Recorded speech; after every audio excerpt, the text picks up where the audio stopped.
Hey guys, welcome back to the channel. In this tech tutorial video we're going to show you how you can move elements to the front or to the back in your canvas or a layer in CorelDRAW. So let us dive into this. So navigate to your document or drawing and left click into the given object, right? So let me go with this ellipse here.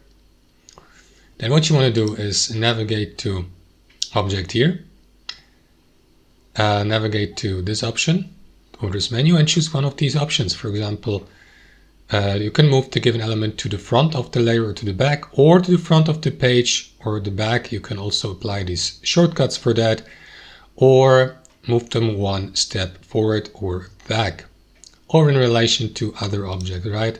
Select this option, click into the other element, and now as you can see guys, if I move that element just here above, it will be placed behind the given object because I just chose this option here, right? Object and then in front of or behind. That's how it works guys. Thanks for watching, hope you enjoyed it, got some real value from it, and we'll catch you later.